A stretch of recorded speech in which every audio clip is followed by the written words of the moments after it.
हम लोग आज श्रीमद् भगवद गीता के 15वें अध्याय के 12वें श्लोक को पढ़ेंगे। यहाँ थीम थोड़ा सा चेंज हो रहा है।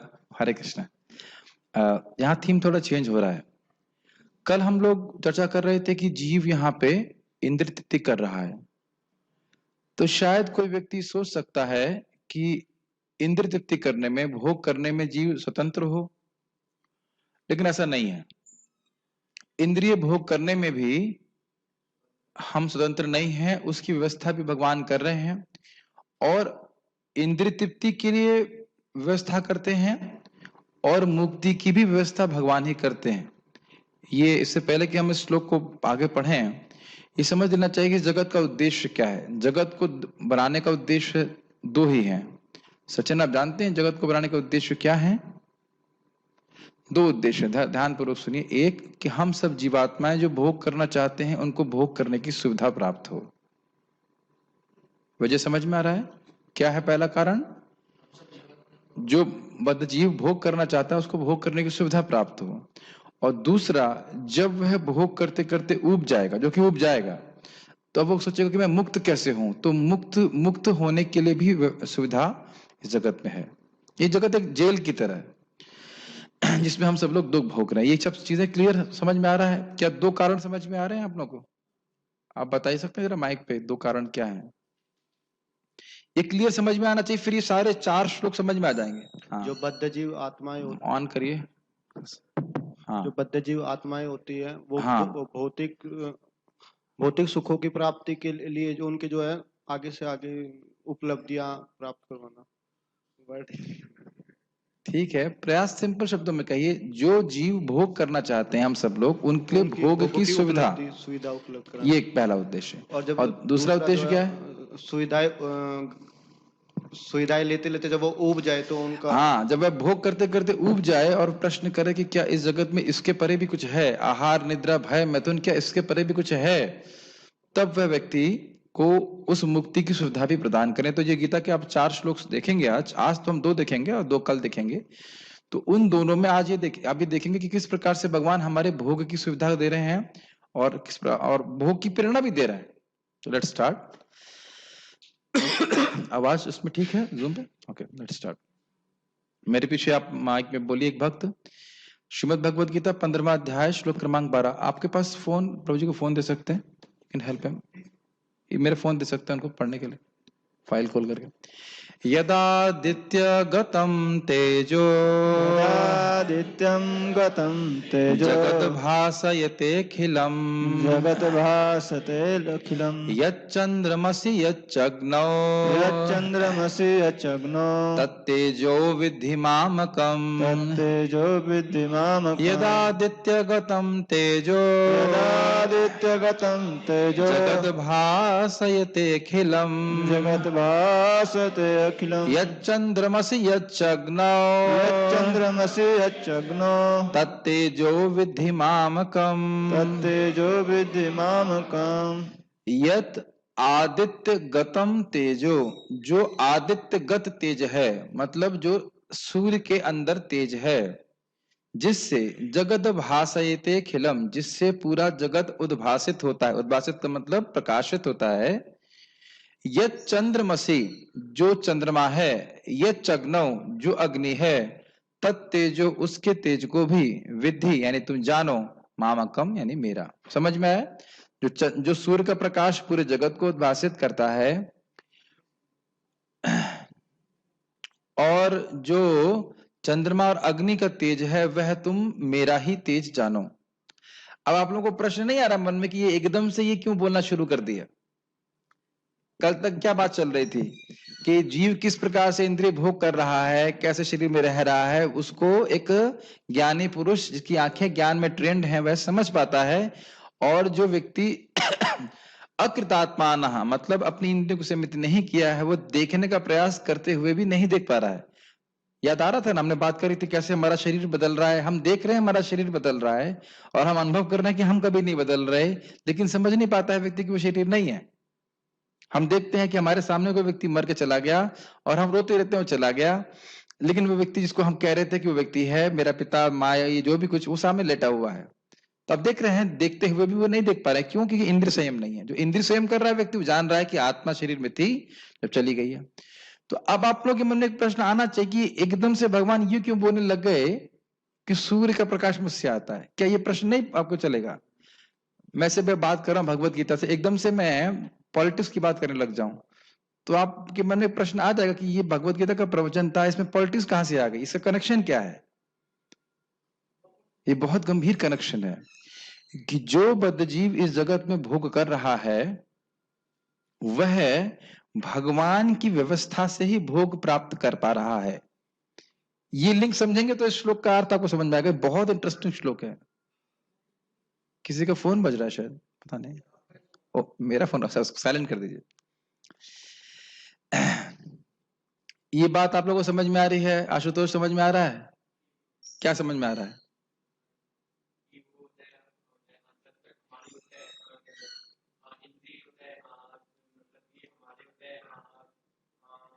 हमारी जो इंद्रियां हैं उनके भोग को प्रदान करने की सुविधा भी कृष्ण ही दे रहे हैं। इस चीज को समझाने के लिए 4 श्लोक बोल रहे हैं, ठीक है? अब इसको आप समझ सकते हैं। आप थोड़ा विचार कीजिए कि इस जगत में सूर्य नहीं होता तो क्या होता? अरे अज्ञान अंधकार तो होता ही, रोटी दाल चावल भी नहीं होता। अच्छा लगा था ना सुबह, बढ़िया दाल चावल खाए थे गर्मा गर्म। अच्छा दोपहर में तो खाए थे ना, क्यों भाई नैनंद प्रभु? तो जो गर्मा गर्म दाल थी उसमें अग्नि ताप कहां से आ रहा था? सूर्य से या फिर अग्नि से। तो वह खाने में अच्छा लग रहा था कि नहीं दाल चावल? हम रोज दाल चावल सान सान के खाते हैं, चाहे भोग लगाओ या न लगाओ, से वो बात नहीं है। कोई व्यक्ति भोग लगा के खा रहा है भगवान को या ऐसे ही कप कप खा रहा है, उसके पीछे जो खाना पकाने वाली अग्नि है उसी के तेज से तो खाना पक रहा है। कभी हम सोचते नहीं कि अग्नि का तेज कौन दे रहा है?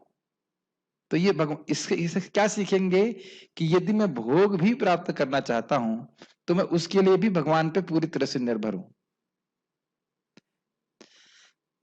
इससे पहले कि श्लोक के हम आगे बढ़े, थोड़ा कौंधाने वाला विचार पे विचार कीजिए। मतलब विचार कौंधना समझते हैं? कौंधना मतलब चमकना। कि जब से हम लोग पैदा हुए हैं हमें आंखें दी गई हैं, कान दिए गए हैं, मुख दिया गया है खाने के लिए, देखने के लिए, लेकिन हम ये प्रश्न कभी नहीं करते हैं कि दिए किसने, isn't it?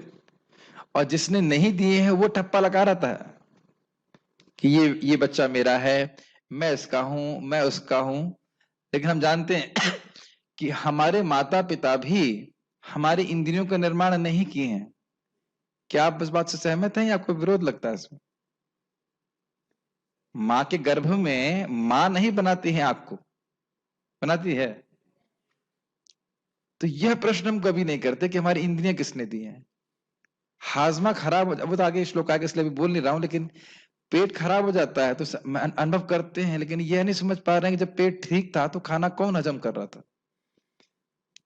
तो आप इन सारे श्लोकों से क्या शिक्षा ग्रहण करते हैं कि भोग के लिए भी हम पूरी तरह भगवान पर निर्भर हैं। अच्छा चलिए ये तो ठीक है, हम लोग भी तो सुबह उठते हैं,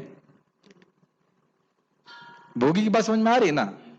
हम लोग भी सुबह उठते हैं, जप करते हैं, सूर्य को देख के गायत्री करते हैं, ठीक है? सूर्य उगता है तो भक्त लोग भी बहुत सारे कार्य करते हैं कि नहीं करते? भगवान के लिए भोग बनाते हैं तो अग्नि का उपयोग करते हैं कि नहीं करते?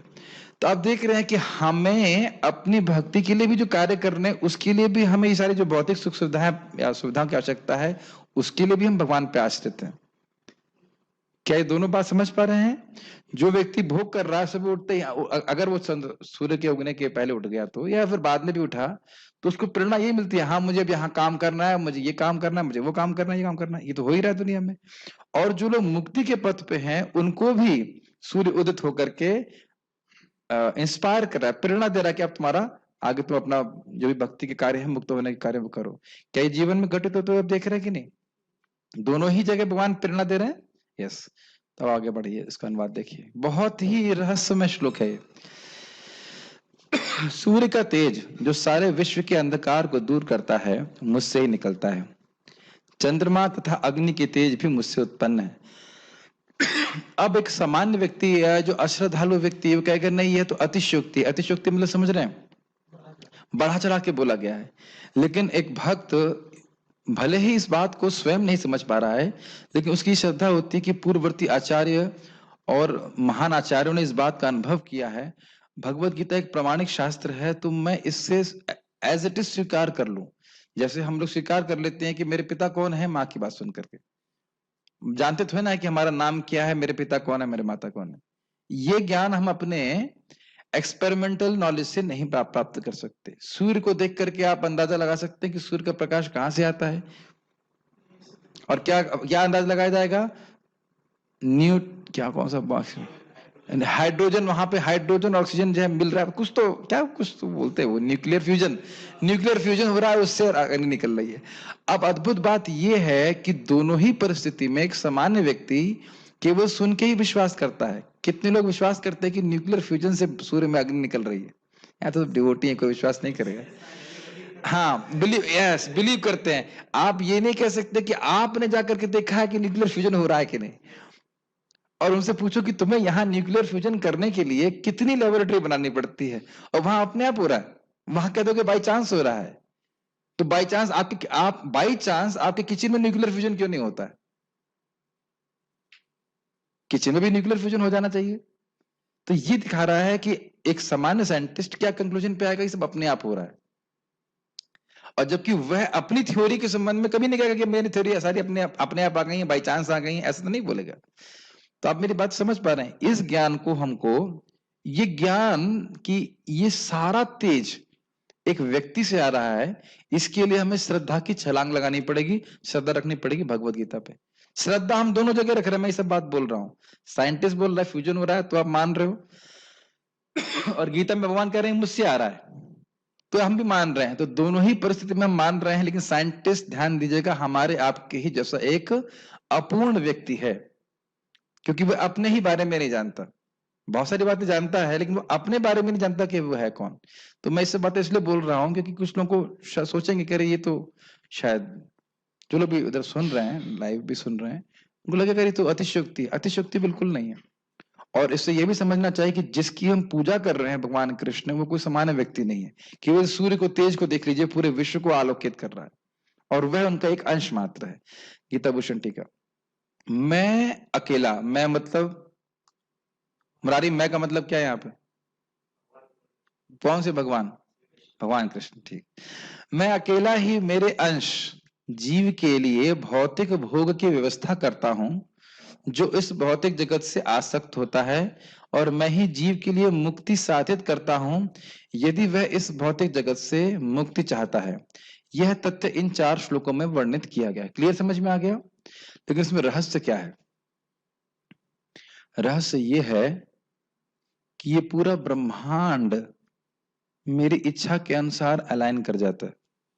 यदि मैं भोग चाहता हूं तो मुझे अधिक भोग प्राप्त होते चले जाएंगे, और यदि मैं मुक्ति चाहता हूं तो मुझे मुक्ति के एक के बाद एक सहायता या सुविधा प्राप्त हो जाएगी। ये बात समझ में आ रही है? यदि मैं ये बहुत गंभीर बात है। If I desire to enjoy, सारी एंजॉयमेंट की फैसिलिटी मिलती चली जाएगी कर्मानुसार, एक के बाद एक। और यदि मैं मुक्त होना चाहता हूं, यदि इसलिए बोल रहे हैं प्रभुपाद क्योंकि मुक्त होना चाहते नहीं है, कदाचित अगर भक्तों का संग हुआ तब हमको समझ में आएगा कि हम यहाँ सुख नहीं भोग रहे हैं, हम दुख भोग रहे हैं। और फिर व्यक्ति सोचेगा कि मैं कैसे मुक्त हो सकता हूं। तो अगर मुक्त होने का प्रयास करना शुरू कर दिया या इच्छा कर दी, तो आपके लिए कोई रुकावट नहीं, भगवान की तरफ से सारी व्यवस्था बनती चली जाएगी। मुझे समझ पा रहे हैं इस बात को? ये बहुत गंभीर श्लोक है। यह जानो कि पूरे ब्रह्मांड को प्रकाशित करने वाले प्रकाश जो सूर्य, चंद्रमा और अग्नि में स्थित हैं, वह मेरी शक्ति है। स्पष्ट है। जीव के कर्मानुसार जो भोग उसे प्राप्त होने चाहिए, उन भोगों को प्राप्त करने के लिए कर्म सूर्य के प्रकाश के द्वारा संपादित होते हैं, और उस अग्नि के द्वारा जो प्रज्वलित होती है। ये लाइन आपको समझ में आई? आप जानते ही हैं कि हम लोगों को जो भी भोग प्राप्त है वह पूर्वगत किए गए कर्म के अनुसार होता है। अब यदि किसी को कोई भोग प्राप्त करना है तो वह प्रयास करेगा, और उस प्रयास का रेगुलेशन अगर आप सिंपल बुद्धि से समझ लें इसको, वह सूर्य के द्वारा होता है। ये तो दिखाई पड़ रहा है कि सूर्य के मूवमेंट के द्वारा इस जगत में आप हर दिन सतोगुण, रजोगुण और तमोगुण का प्रभाव ऊपर बढ़ता नीचे होता हुआ देखते हैं। बहुत स्लो जा रहा हूं ताकि इस चीज को आप अपने जीवन में होता हुआ देखिए। आप देखो कि माला उठाते हैं ब्रह्म मुहूर्त के पहले, लगता है कि काश यही चलता रहे और हम ऐसे जाप करते रहे, है कि नहीं? जैसे ही सूर्य उगता है, ये चीज आज आप मैं जो बोल रहा हूं उसको नोट कीजिएगा, सुबह कल 7:30 बजे या जो भी समय सूर्य उगता है, जैसे ही सूर्य उगेगा तुरंत अपने चित्त में देखे क्या होता है, ये करना है, वो करना है, ऐसा है करना, वैसा करना, ऐसा करना है। कितने लोगों ने इसको ऑब्जर्व किया है कभी? Okay, good. जो लोग सूर्य के पहले उठेंगे वो इसको ऑब्जर्व कर सकते हैं। आज मुझे हंसी आ रही थी, एक व्यक्ति को मैं बोल रहा था उठ जाओ जब करने के लिए, 6:30, ये तो बहुत जल्दी हो जाएगा मेरे लिए ये तो मैं नहीं कर सकता। मैंने कहा भाई इतना मुश्किल तो नहीं 6:30 बजे उठना। ये आप लोग कल प्लीज देखिए, सुबह उठिए आप 4 बजे। ये कोई क्या ना, गीता बड़ी प्रैक्टिकल है, जब आप उसको अप्लाई होता हुआ देखेंगे तो एकदम अप्लाइड साइंस की तरह दिखाई पड़ेगी। आप 4 बजे उठिए, स्नान कर लीजिए, जब करने बैठिए, ज्यादा प्लानिंग नहीं आएगी, इसीलिए मेडिटेशन सुबह बोला जाता है। और जैसे ही सूर्य उगेगा, आप देखना, जैसे सूर्य उगेगा तुरंत आपके मन में कुछ खलबली चालू हो जाएगी कि कुछ करना है, ये करना है, वो करना है, खाना बनाना, ऐसा करना है, वैसा करना है, ऐसा तुरंत चालू हो जाएगा। और उसके बाद अब फिर सूर्य अस्त होने लगता है तो फिर अब नींद आती है, थकान होती है, तमोगुण होता है। अब समझते हैं इस बात को, तमोगुण बढ़ता है रात में। जनरली लोगों को शराब पीना रात में अच्छा लगता है। मुझे कैसे पता है? मैंने देखा है, पी नहीं है। मांस खाना, शराब पीना, जितने भी गलत सलत कार्य हैं वो प्राय लोगों को रात में करने अच्छे लगते हैं। तो वह भोगों की व्यवस्था भी सूर्य कर रहा है या नहीं कर रहा है? स्वीकार करते हैं या विरोध है? सूर्य अस्त हुआ, अब तमोगुण को उसने मौका दिया कि तमोगुण बढ़े, तो जो तमोगुणी लोग हैं उनके लिए वह व्यवस्था उगा, तो जो रजोगुणी लोग हैं उनके लिए कार्य करने की व्यवस्था है। और सुबह ब्रह्म मुहूर्त की व्यवस्था भी सूर्य कर रहा है, तो जो सतोगुणी लोग हैं उसका उपयोग करते हैं। केवल एक सूर्य को पकड़े तो सभी की व्यवस्था, सबकी व्यवस्था कर रहा है कि नहीं कर रहा? ये बात समझ में आ रही है? अच्छा, अग्नि से हो रहा है उसमें तो कोई समझाने की जरूरत नहीं है। खाना भी अग्नि से पक रहा है और बाकी सारे कार्य भी अग्नि से हो रहे हैं। ये बिजली भी अग्नि से आ रही है, मानते हैं नहीं मानते? हम तो वही काम करते थे NTPC, national thermal power corporation, तो अग्नि से ही बिजली आ रही है, सारा सुविधा प्राप्त हो रही। तो यहाँ तो समझ में आ रहा है कि सारा चीज उससे प्राप्त हो रहा है। यह कर्म जीव के सुख के कारण होते हैं और अंधकार व आलस्य का नाश करने वाले होते हैं। ये जो कर्म, अब सोचिए कभी कल सूरज उगे ही नहीं तो प्राय कुछ लोग उठेंगे ही नहीं, है ना? तो सूर्य के उगने से व्यक्ति का आलस्य नष्ट होता है कि नहीं? तो फिर व्यक्ति कर्म करता है। और दोनों ही चीज, अगर हमें मुक्त होना है और यदि हमें भोग करना है, दोनों के लिए हमें कुछ करना पड़ेगा। ये मानते हैं कि नहीं मानते रामचंद्र प्रभु?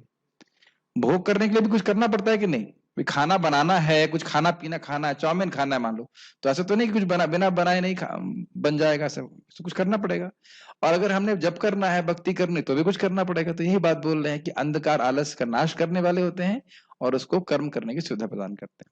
जब चंद्रमा उदित होता है तो औषधियों को पोषण मिलता है, गर्मी और कष्ट का निवारण होता है और उसकी ज्योत्सना में लोग विहार करते हैं।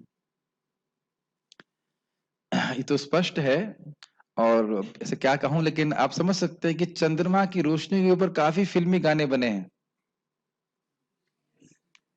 ये शायद ये कमेंट अपने आप में सफिशिएंट है ना? अब गाना तो याद एक भी नहीं है, लेकिन ऐसा कुछ रहता था जनरली की वटेवर, ये सुहाना मौसम जो भी है। तो आप देख रहे हैं कि चंद्रमा जो है लोगों को रोमांटिक होने के लिए प्रेरित करता है। करता है कि वैसे क्या बातें बोली जाए, लेकिन ये बोल यहाँ पे टीका में लिखा है विहार करने के लिए, है कि नहीं? और आप बाकी तो सब जानते हैं कि सब्जियों में जो विभिन्न रस हैं वह चंद्रमा के द्वारा होते हैं। ये तो सब जानते ही, तुरई है और लौकी है, उस सब का जो रस भरता है वह चंद्रमा के द्वारा होता है। आजकल इंजेक्शन से भरते हैं वो एक अलग बात है, लेकिन वैसे नेचुरल जो रस है वो चंद्रमा से आता है। ठीक, जो प्रकाश सूर्य, चंद्रमा और अग्नि में यह प्रभाव प्रस्तुत करता है, वह प्रकाश रूप ही मेरी विभूति है।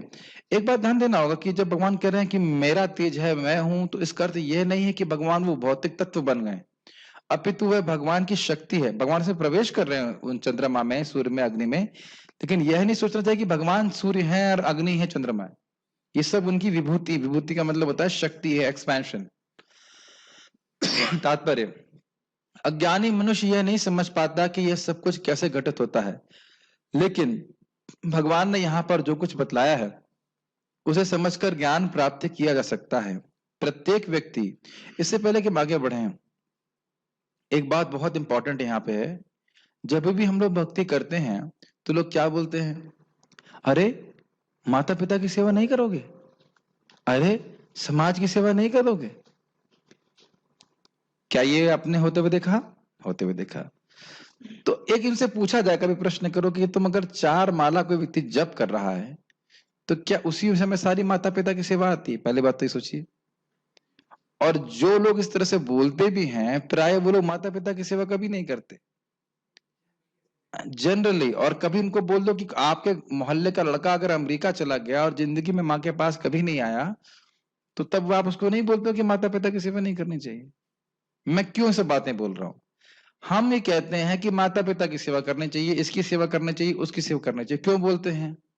क्योंकि उनका हम पर उपकार है। उसमें कोई गलती भी नहीं, हमको उसको काटते रहे, सही बात है। लेकिन जो व्यक्ति हर क्षण हमारे अस्तित्व को धारण कर रहा है, उसका कितना उपकार है? मुरारी समझ रहे हैं मेरी बात? हर क्षण जिसके ऊपर हमारा अस्तित्व आश्रित है, हवा, पानी, सूर्य, चंद्रमा, सब्जी, चावल, दाल, सब चीज के लिए हम जिस व्यक्ति पे आश्रित हैं, क्या उसके प्रति हमारा कोई कर्तव्य नहीं है? क्यों राजकुमार, समझ में आ रही बात? हवा अगर बंद कर दी जाए कितना मुश्किल होगा। तो कोई दे रहा है ना, माता पिता या और कोई समाज तो हवा दे नहीं रहा है ना, हम सबको दे रहे हैं। तो जो व्यक्ति हवा दे रहा है, कभी प्रश्न किए कि हवा दे कौन रहा है और उसके प्रति हमारा क्या कर्तव्य होना चाहिए? इन सारे श्लोकों से व्यक्ति को सीखना चाहिए कि हम भगवान के प्रति हमारा कितना बड़ा उत्तरदायित्व है। कभी कभी लोग भी बोलते हैं, अरे भगवान सबको खिला रहे हैं, उन्हें खिलाने की क्या आवश्यकता है? जो व्यक्ति पूरा फीस्ट स्पॉन्सर करे, उस स्पॉन्सर करने वाले व्यक्ति को क्या प्रसाद नहीं दिया जाएगा? अभी तो इस जगत में तो हमें जो कुछ देता है हम उसको देते हैं ना, कि जो आपको कुछ नहीं दे उसको देते हैं। बताइए क्यों सचिन? जो आपको कुछ दे, प्रसाद दे, उसको तो आप प्रसाद देंगे। जो आपको कभी कुछ नहीं दे उसको देंगे कुछ? तो ये एक मानव समाज की हाईएस्ट लेवल की कृतज्ञता है। कृतज्ञता समझते हैं? जो उपकार कर रहा है व्यक्ति, उसके ऊपर उसको बिल्कुल नहीं मानना। और ये कृतज्ञता वैदिक साहित्य में बहुत बड़ा दोष माना गया है। ये सब बातें सीखना चाहिए कि हम लोग अपने भोग के लिए भी भगवान पे ही आश्रित है। Make sense?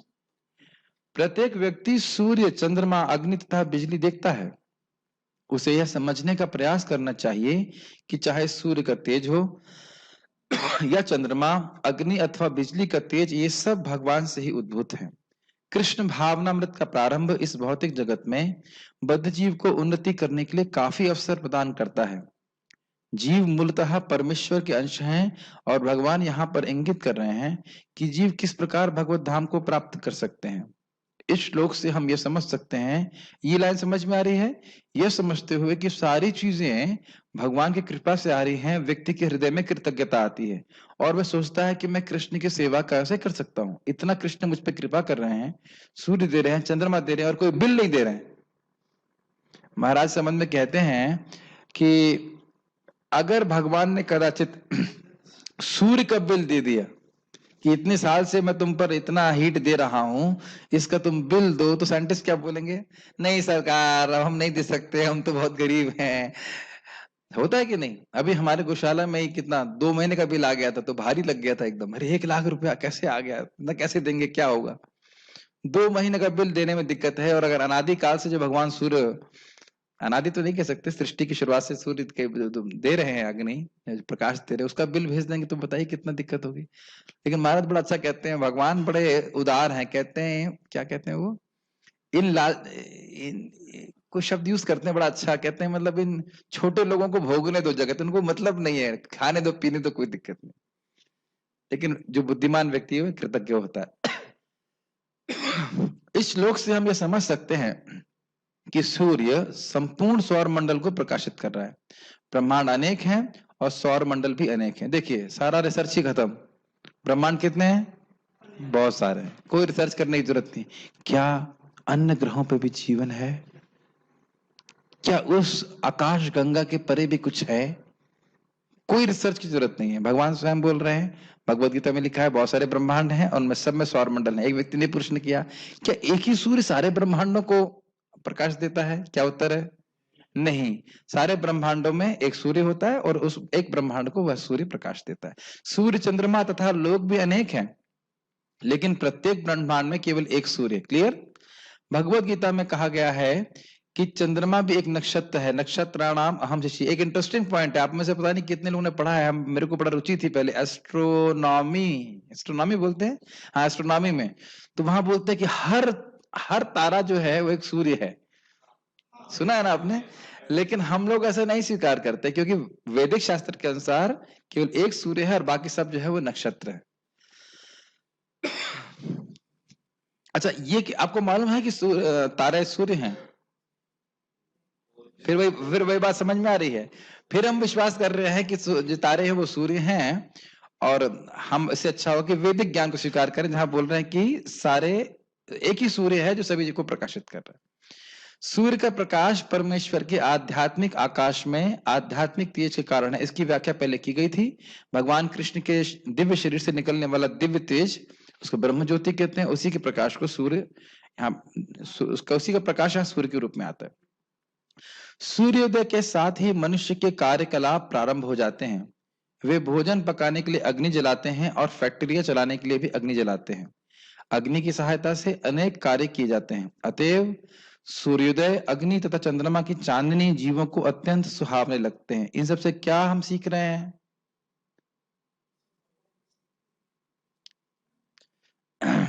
फेफड़ा मेरा बाहर आ जाएगा लेकिन समझ में कुछ नहीं आएगा। क्या सिखा रहे हैं अभी तक इससे? भोग करने की सुविधा भी भगवान दे रहे हैं, बस इतनी बात नहीं समझ में आ रही। और जो भक्त हैं, जो मुक्ति के लिए प्रयासरत हैं, उनको भी इसी से सुविधा मिल रही। सीधी बात है बस। उनकी सहायता के बिना कोई जीव नहीं रह सकता। अतएव यदि मनुष्य यह जान ले कि सूर्य, चंद्रमा तथा अग्नि का प्रकाश या तेज भगवान कृष्ण से उद्भूत हो रहा है, तो उसमें कृष्ण भावनामत का सूत्रपात हो जाता है। बताइए कैसे? इसकी व्याख्या मैंने अभी करी थी। अगर कोई ये समझ लेता है कि सूर्य का प्रकाश कृष्ण से आ रहा है, तो वह भक्ति करेगा। क्यों करेगा? आप ऐसा ऐसा देख रहे हो जैसे लग रहा है मैंने कुछ समझाया नहीं अभी तक। यस, कृतज्ञ होगा कि हाँ मेरे पे इतना कृपा कर रहे हैं। सिंपल सी बात है। इतना मुश्किल है क्या समझने में? प्रसाद नहीं लिया क्या दोपहर में? चंद्रमा के प्रकाश से सारी वनस्पतियां पोषित होती हैं, तो ठीक है।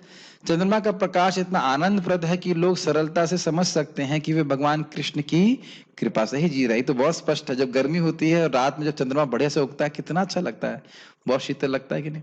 उनकी कृपा के बिना न तो सूर्य होगा, न चंद्रमा, न अग्नि, और सूर्य, चंद्रमा तथा अग्नि के बिना हमारा जीवित रहना असंभव है। बद्ध जीव में कृष्ण भावनामृत जगाने की जाने वाले यही कतिपय विचार हैं। इसीलिए मैंने शुरुआत में क्लास में बोला था, कौंधाने विचार, कौंधना समझते हैं? चमकना, कि विचार करना चाहिए कि सारी वस्तुएं किसकी हैं और ये कहां से आई। आप मान लीजिए किसी खंडहर में चले जाइए, जस्ट ऐसे घूमने के लिए, तो स्वाभाविक रूप से व्यक्ति प्रश्न करता है ये किला किसका था, किसने बनवाया? कभी गए आप लोग इस तरह से? हम लोग, हमारे यहाँ पे बिजली पासी का किला हुआ करता था लखनऊ में, तो हम लोग पिकनिक बनाने जाया करते थे साइकिल से। तो हमेशा एक प्रश्न आता था, किसने बनाया, वो क्यों छोड़ के चला गया? यस। क्या हम लोग कभी इस तरह से जगत में के बारे में प्रश्न करते हैं? हम जगत में रह रहे हैं, तो ये किसने बनाया, इसका उद्देश्य क्या है कि नहीं? तो यहाँ भगवत गीता से हमको स्पष्ट समझ में आ रहा है। यहाँ तक कोई किसी कोई प्रश्न है? ओके, एक श्लोक और देखते हैं। बहुत इंटरेस्टिंग है। आज हम आपको ग्रेविटेशन लॉ के बारे में बताएंगे। फिजिक्स पढ़े ना आप लोग? थोड़ा फिजिक्स पढ़ाऊंगा आप लोगों को। प्रश्न है, शाम को तमोगुण होता है परंतु शाम को गीता क्लास के समय प्रभाव महसूस नहीं होता, बल्कि इस समय बड़ा ठहराव महसूस होता है। ये बहुत अच्छा प्रश्न किया, मेरे मन में आ रहा था ये बात बोलने के लिए और ये अच्छा प्रश्न हो गया। देखिए, शाम का समय वस्तुतः तमोगुण नहीं, संध्या का समय होता है। तो शाम के समय स्पेशली हम कीर्तन करें, कथा करें, वो बहुत अच्छा लगता है। आप देखेंगे भागवत में कई बार से बोला है, सुबह और शाम। बड़ा प्रैक्टिकल है, सुबह के समय भगवान का स्मरण करे और शाम के समय भगवान का स्मरण करे। ये ऐसे तो पूरे टाइम करना चाहिए, लेकिन सभी के लिए भी कोई गृहस्थ आश्रम में काम भी करना है तो सुबह शाम नहीं दिन भर नहीं कर सकता है।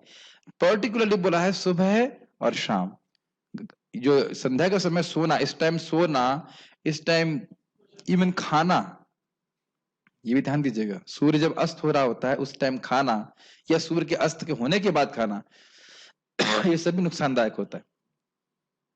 लेकिन स्पेशली सूर्य जब अस्त हो रहा हो, जो कह सकते हैं जो संध्या का समय होता है, उस टाइम खाना नहीं चाहिए, उससे पहले ही खा लेना चाहिए, एक घंटा 1.5 घंटा पहले खा लेना चाहिए। अब नई व्यवस्था है तो जो करना चाहे करें, लेकिन ये नियम है इस प्रकार के। इस समय गायत्री करते हैं या हम लोग कीर्तन करते हैं, भगवान की आरती करते हैं, ये सब जगह समान रीति आप देखें, कहीं गांव में कहीं पे सब जगह समान रीति ये चलता है। तो इससे हमारी आध्यात्मिक चेतना जागृत होती है, फिर उसके बाद व्यक्ति रात में सो करके सुबह के लिए तैयार हो जाता है, ये रहता है। क्या उन भोगों से जो दुख मिलता है वो भी क्या कृष्ण ही देते हैं? यस, ये बहुत अच्छा प्रश्न है। भगवान देते हैं का मतलब भगवान ने ऐसी व्यवस्था बनाई है कि भोग करके जीव कभी सुखी हो ही नहीं सकता है। और उसको, और ऐसा नहीं कि बना दी व्यवस्था और चुपचाप बैठे हुए, बता भी रहे हैं भगवत गीता में, यही संस्पर्श जा भोगा दुख यो नया एवते आद्यंतवंत कौनते न तेषु रमते बुधा। जो इंद्रियों का, इंद्रिय विषयों से संपर्क है, आंख कुछ देख रही है, जो भगवान से संबंधित नहीं है, वो केवल दुख का ही योनि है, मतलब वही दुख की माँ है, वहीं से दुख शुरू होता है। तो ऐसा नहीं कि दे दिया और कोई ज्ञान नहीं दे रहे हैं, ज्ञान दे रहे हैं। अब वो अलग बात है कि हम स्वीकार करके उसको अपने जीवन में अप्लाई करते हैं कि नहीं।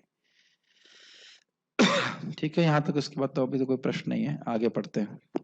क्योंकि भौतिक प्रकृति भी भगवान की अध्यक्षता में ही चल रही है, तो इसलिए भगवान से अलग कुछ भी नहीं है। ओके, आगे पढ़े। बहुत इंटरेस्टिंग है, फिजिक्स की क्लास होगी थोड़ा सा। G(m1 m2 by r² पढ़ाएंगे आपको। मेरे पीछे बोलिए।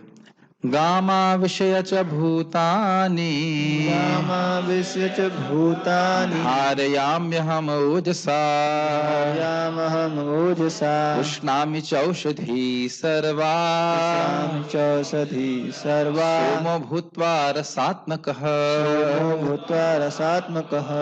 गामा, गामा मतलब पृथ्वी, गामा या पृथ्वी कहिए कि सारे लोग, गामा आविश्य, प्रवेश समझते हैं आप लोगों ने, यहाँ पे प्रवेश किया है, वही आवेश प्रवेश।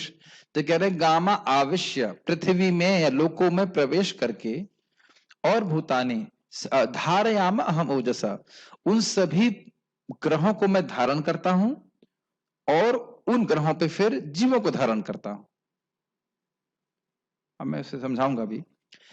जैसे आप एक प्रश्न नहीं किसी करते कि मेरे मन में कभी कभी बचपन में भी आता था कि भाई पृथ्वी के जो कण हैं वो धूल के कण हैं, तो आपस में से चिपके हुए कैसे हैं? कभी सोचा आपने? ब्रह्मांड में अगर हम साइंस की बात कर रहे हैं तो वैक्यूम है, तो वो पूरा ऐसे फट क्यों नहीं जाती? एकदम चिपके हुए क्यों है? सोचा नहीं कभी आपने? हम लोग फिजिक्स में पढ़ते थे वो ग्रेविटेशनल लॉ, आपस में वो गुरुत्वाकर्षण है, उसकी वजह से चिपका हुआ है। और आप इसके पीछे भी कहानी जानते हो कि जब न्यूटन ने देखा कि सेब नीचे गिर रहा है तो उसने गुरुत्वाकर्षण का लॉ बताया। एक्चुअली हुआ ये था कि उससे पहले जो एप्पल थे वो नीचे नहीं गिरते थे। जब, अरे रुको, मैं क्लास में दे रहा हूं, मैं पढ़ा रहा हूं फिजिक्स। उससे पहले एप्पल नहीं गिरते थे, न्यूटन पैदा हुआ उस वक्त भी नहीं गिरते थे, वो बड़ा हुआ और जब उसने देखा तब एप्पल गिरते थे, ताकि वह उस, हाँ, पहला सेब था वो जो नीचे गिरा, तभी तो आप समझ पा रहे हैं मैं ये सब बातें क्यों बोल रहा हूं मजाक में?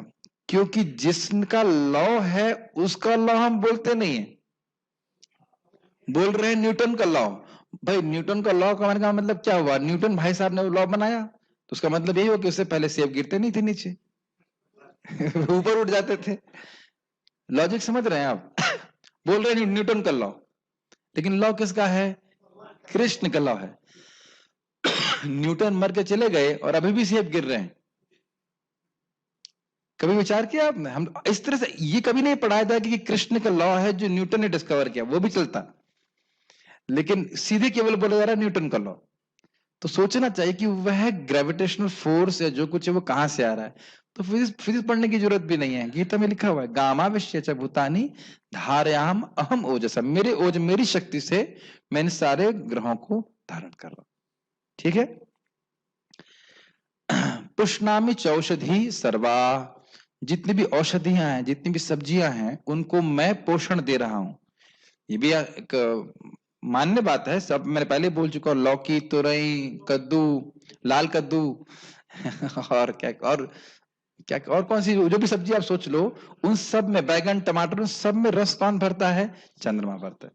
अब अद्भुत बात यह है कि बचपन से लेकर बुढ़ापे तक हम खाते रह सकते हैं, झगड़ा भी कर सकते हैं, आज बैगन क्यों नहीं बना, आज गोभी क्यों नहीं बनी, आज ये क्यों नहीं बना, वो क्यों नहीं बना, लेकिन यह प्रश्न नहीं करेंगे कि गोभी का स्वाद कौन दिया।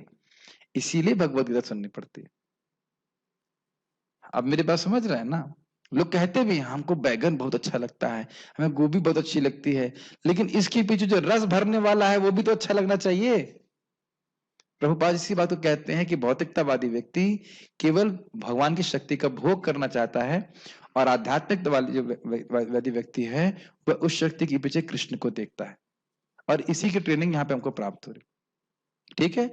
और कैसे करते हैं? सोमो भूतवा रसात्मका।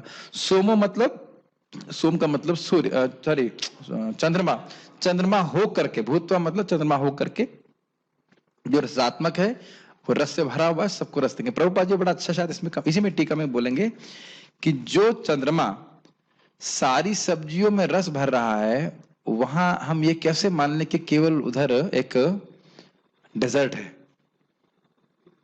अब पढ़ते हैं इसको।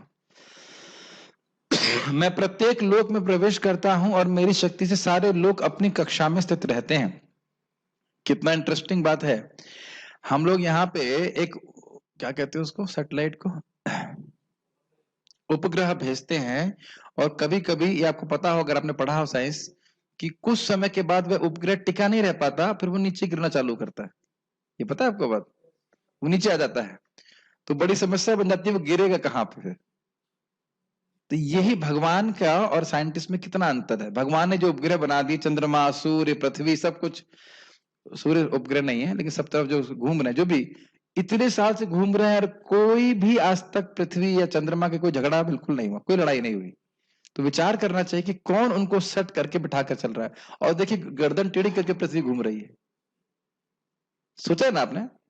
66.5 ऐसा कुछ था। हाँ हाँ, ऐसा करके घूम रही है। और ये सब जानते हैं कि अगर वो 1 डिग्री या बहुत कम डिग्री भी अगर पृथ्वी हल्के से हिल गई, तो बस फिर हमारा जो है सब अस्तित्व समाप्त हो जाएगा। तब देख लीजिए कि कोई सोचेगा नहीं, सोचते नहीं कि कौन सेट करके रखा है पृथ्वी को ऐसे गर्दन टेढ़ी करके घुमाती रहे। तो हम समझ रहे हैं कौन है वो, भगवान श्री कृष्ण है। यस। मैं चंद्रमा बनकर समस्त वनस्पतियों को जीवन रस प्रदान करता हूं। गीता भूषण टीका। पृथ्वी जो धूल कणों का ढेर मात्र है, उसमें प्रवेश करके मैं अपनी शक्ति से उसको सुदृढ़ करता हूं, और इस प्रकार सभी चराचर प्राणियों को आधार प्रदान करता हूं। ये लाइन समझ में आई आप लोगों को?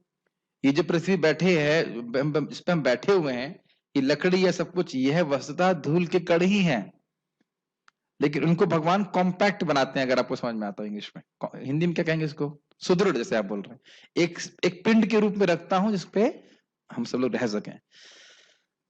वेद कहता है कि ये ना द्यौर उग्रा पृथ्वी चा दृढ़ा, भगवान के द्वारा स्वर्ग और पृथ्वी को दृढ़ता प्रदान की जाती है।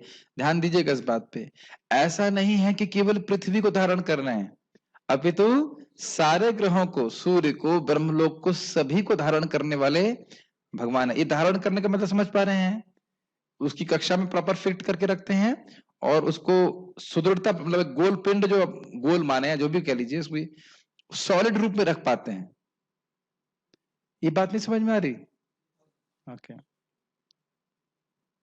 अरे ठीक। यह इंगित करता है कि यदि भगवान की शक्ति नहीं होती तो पृथ्वी धूल के कणों के रूप में बिखर गई होती। स्पष्ट है, अमृत में चंद्रमा बनकर मैं धान आदि सभी पौधों को पोषण का प्रदान करता हूं। धान का मतलब होता है चावल। मैं वस्तुओं में विभिन्न प्रकार के रस भरता हूं, इसकी व्याख्या की जा चुकी है। जो जीव पृथ्वी पर स्थित होकर विभिन्न रसों को भोगते हैं तो मैं अकेला ही उनको विभिन्न रसों को भोगने की सुविधा प्रदान करता हूं, और इसके लिए महल, उद्यान, जलाशय और क्रीड़ा स्थान आदि पृथ्वी से उत्पन्न करता हूं। बहुत सुंदर बात है। बार बार वही थीम आ रही है कि जीव जैसे विभिन्न प्रकार के रस को चखना चाहता है, उसकी व्यवस्था भगवान करते हैं। ये तो समझ में आ रहा है। और सुंदर बात यह भी है कि खाने के अलावा भी तुम्हें बहुत कुछ चाहिए, ना? रहने के लिए सुंदर स्थान चाहिए, सारा कुछ चाहिए, तो वह भी भगवान ही व्यवस्था करते हैं। आप बताइए, ईंट हम पकाएं और ईंट धूल की तरह फुस हो जाए तो आप विचार कीजिए। इतनी सारी ईंटें लग रहे हैं और ओरिजिनली वो मिट्टी के रूप में है, उसका हम पकाते हैं, ऐसा कुछ करते हैं, और भगवान की शक्ति ना हो और ऐसे भुरभुरी भुरभुरी समझते हैं ना, मतलब पाउडर बन जाए तो पूरा घर नीचे आ जाएगा। आ जाएगा कि नहीं आ जाएगा मुरारी? आ जाएगा ना? क्या आ जाएगा? यस। तो हम अपना अगर घर भी बना रहे हैं, महल भी बना रहे हैं, तो उसके लिए भी भगवान पे आश्रित, तो क्या भगवान के लिए हमें छोटा सा उसमें कॉर्नर भी नहीं देना चाहिए? ये सब मेन शिक्षा ये है कि सभी चीजों के लिए जब हम भगवान पर निर्भर हैं तो क्या हमें उनके प्रति कृतज्ञ नहीं होना चाहिए? और बहुत अच्छा एक डिवोटी ने बोला, कृतज्ञता का मतलब है यज्ञ करना। कृतज्ञता का अर्थ है यज्ञ करना। नहीं समझ में? इस जगत में जब हम रहते हैं मानव जीवन के रूप में, तो व्यक्ति को यज्ञ करना चाहिए। अपने कर्मों को, जो हमारी सुविधाएं, उनको भगवान को समर्पित करना चाहिए और उसके बाद उनको ग्रहण करना चाहिए। ऐसा नहीं कि भगवान को इन वस्तुओं की आवश्यकता है, हमें कृतज्ञता का आशीर्वाद मिलता है। हम अपनी कृतज्ञता प्रस्तुत कर रहे हैं कि भगवान आपकी कृपा से प्राप्त हुआ है, ये आप स्वीकार कीजिए। भगवान को उसकी आवश्यकता नहीं है, लेकिन ऐसा करने से हम कर्म बंधन से मुक्त हो जाते हैं। ये बात समझते हैं? जैसे खाना, जैसे यहाँ पे खाने की बात चल रही है, तो हम लोग अगर भगवान को भोग लगे ग्रहण करते हैं तो हम लोग न सिर्फ कर्म बंधन से मुक्त होते हैं, अपितु बहुत बड़ा पुण्य प्राप्त होता है। ये जीव भगवान ने दी है। इससे हम लोग बहुत बातें बोलते हैं। अगर हम हरे कृष्णा कृष्णा कृष्णा हरे हरे, हरे राम राम राम हरे हरे बोले, तो एक यज्ञ है जिससे भगवान प्रसन्न होते हैं। आपको समझ में आ रहा है कि मैं क्या बोल रहा हूं? बुद्धि, हम हमेशा सोचते हैं कि हम कैसे पैसा कमा सकते हैं या राज्य कमा सकते हैं या और कुछ कमा सकते हैं, लेकिन बुद्धि का कुछ कम से कम उपयोग तो भगवान की सेवा के लिए होना चाहिए। कि भगवान भगवत गीता में क्या बोल रहे हैं, मेरी बात आप समझ पा रहे हैं? जो सुविधा भगवान ने हमको दी है उसको, चलिए आप भोग करना चाहते हैं, भोग भी कीजिए, लेकिन कुछ तो कम से कम भगवान की सेवा में लगाना शुरू कीजिए। वास्तविक रूप से सब कुछ भगवान में लगना चाहिए, लेकिन कहीं से तो शुरुआत करें। 10%, 5%, 1%, कुछ तो भगवान की सेवा में लगना चाहिए ना। वहीं से हमारे मुक्त जीवन की शुरुआत हो जाती है। जीव सबको दी है, जीव अगर भगवान की सेवा में सुबह लगा दे कम से कम, तो मुक्त हो जाएगा जीव। तात्पर्य प्रभुपाद जी का ऐसा ज्ञात है कि सारे लोग केवल भगवान की शक्ति से वायु में तैर रहे हैं। स्पष्ट है बात में।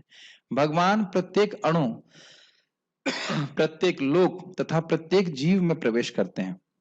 इसकी विवेचना ब्रह्म संहिता में की गई है। उसमें कहा गया है कि परमेश्वर का एक अंश परमात्मा लोकों में, ब्रह्मांड में, जीव में तथा अणु तक में प्रवेश करता है। क्या श्लोक है? अंडांतरस्थ परमाणु चयांतरस्थम गोविंदमादि पुरुषम तमहम भजामि।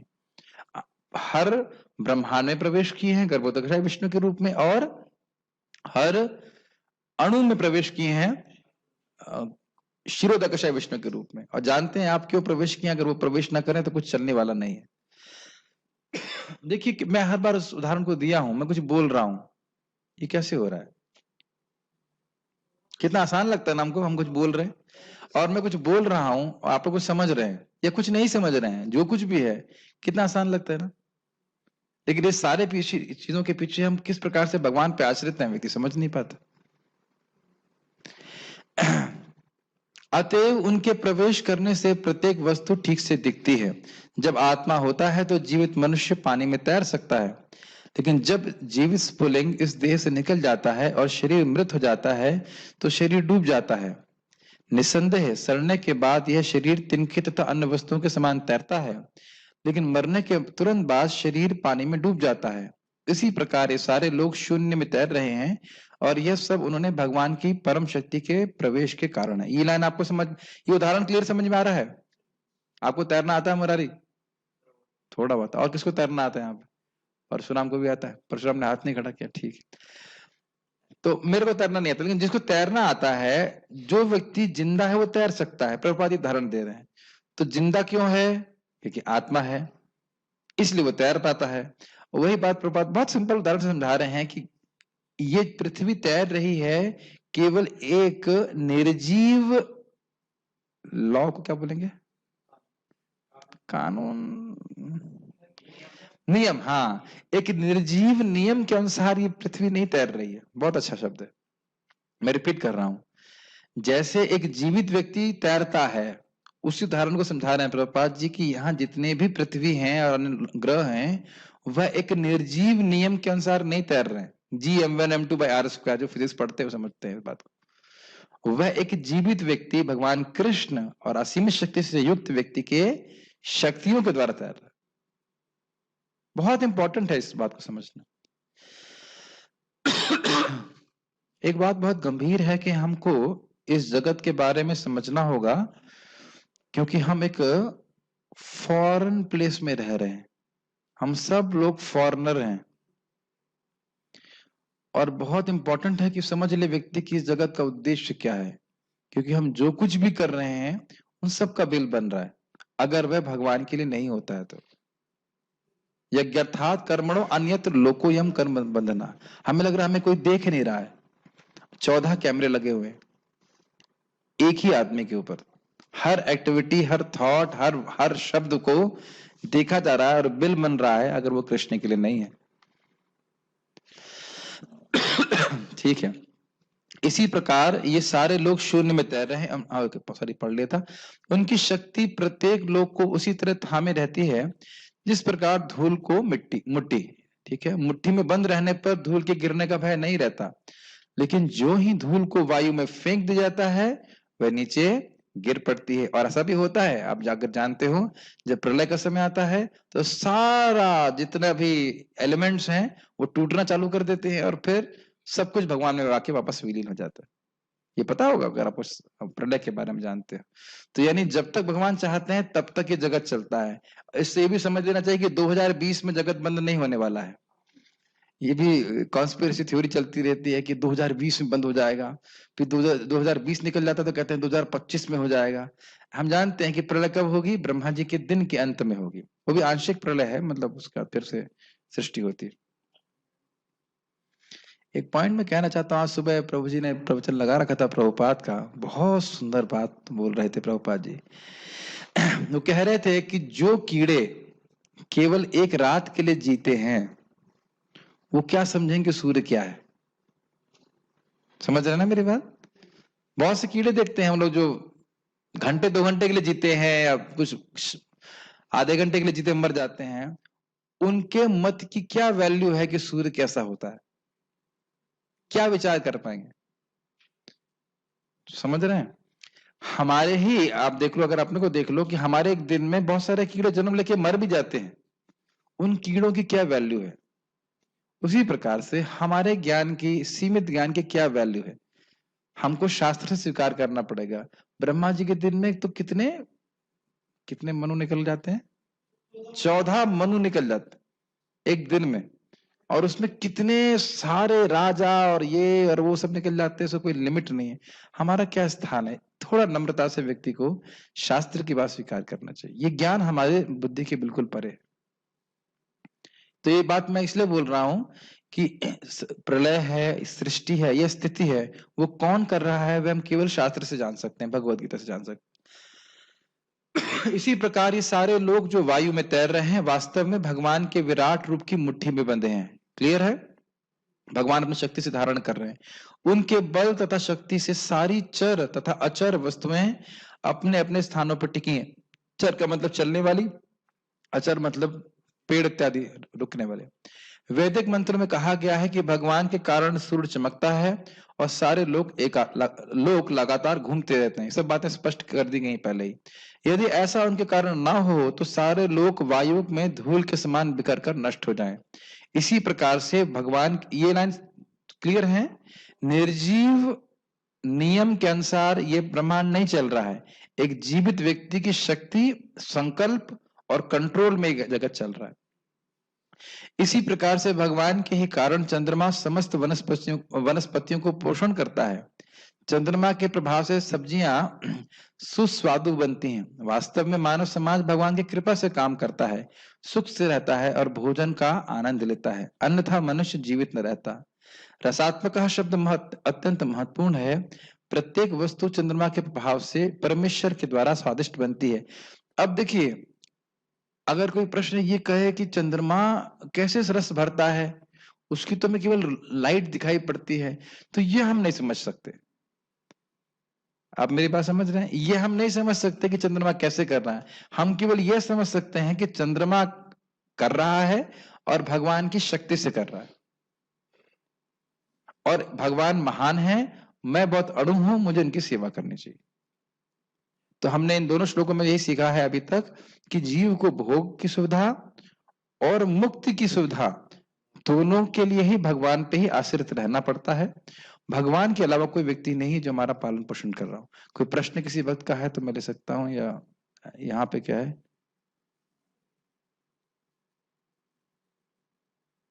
पता नहीं, ये अभी बहुत कठिन कमेंट कर रहे हैं, समझ नहीं आ रहा मेरे को। ठीक है, और कोई प्रश्न तो है नहीं है, तो यहाँ रुकते हैं। श्रीमद् भगवद गीता की जय। श्रील